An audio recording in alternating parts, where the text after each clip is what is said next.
Dans cette capsule, nous allons aborder les propriétés de la courbe représentative des fonctions polynômes du second degré. Dans un repère orthogonal OIJ du plan, la courbe représentative d'une fonction polynôme f de degré 2, définie sur R par f de x égale ax carré plus bx plus c avec a différent de 0, est une parabole.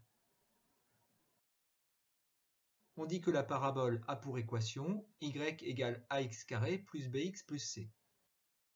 Le sommet S de la parabole a pour abscisse alpha égale moins b sur 2a. Il correspond à l'extrémum, c'est-à-dire maximum ou minimum, de la fonction f. La parabole a pour axe de symétrie la droite verticale d'équation x égale moins b sur 2a. L'orientation de la parabole est déterminée par le signe du coefficient a. Si a est inférieur à 0, la parabole est tournée vers le bas. La fonction f admet un maximum.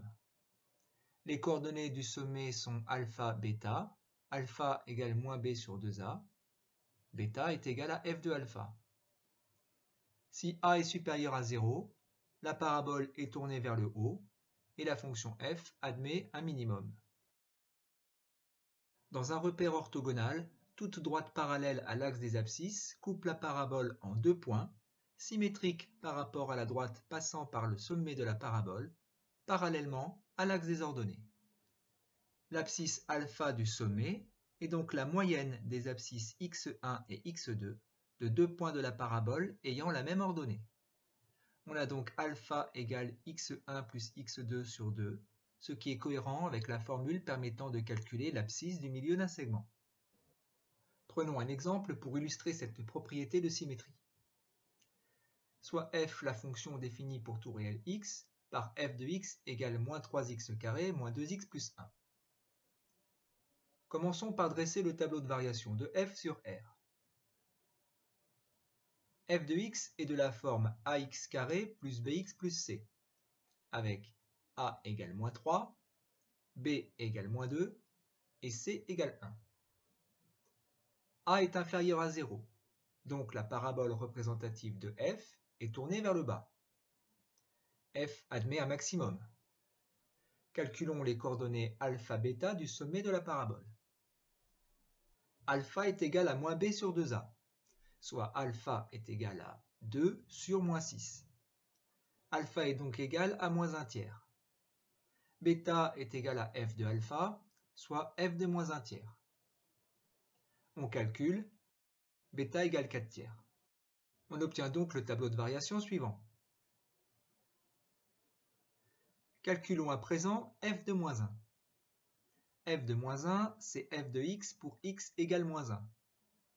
On remplace donc x par moins 1 dans l'expression de f de x. On obtient f de moins 1 égale moins 3 fois moins 1 au carré, moins 2 fois moins 1, plus 1. Ce qui nous donne moins 3 fois 1, plus 2, plus 1. f de moins 1 est égal à 0. On reporte ce résultat dans le tableau de variation. On remarque qu'il y a un écart de 2 tiers entre moins 1, la première solution de f de x égale 0, et alpha. La parabole étant symétrique par rapport à la droite d'équation x égale alpha, on reporte cet écart en l'ajoutant à alpha, et on obtient la deuxième solution de l'équation f de x égale 0. La deuxième solution est donc moins 1 tiers plus 2 tiers égale 1 tiers. f de 1 tiers est donc égal à 0. La lecture du tableau de variation nous permet d'établir que f est négative sur moins l'infini moins 1 et sur 1 tiers plus l'infini, et positive sur l'intervalle moins 1, 1 tiers. On rassemble ces informations au sein d'un tableau de signes. Graphiquement, la parabole représentative de la fonction f est située au-dessus de l'axe des abscisses sur l'intervalle moins 1, 1 tiers.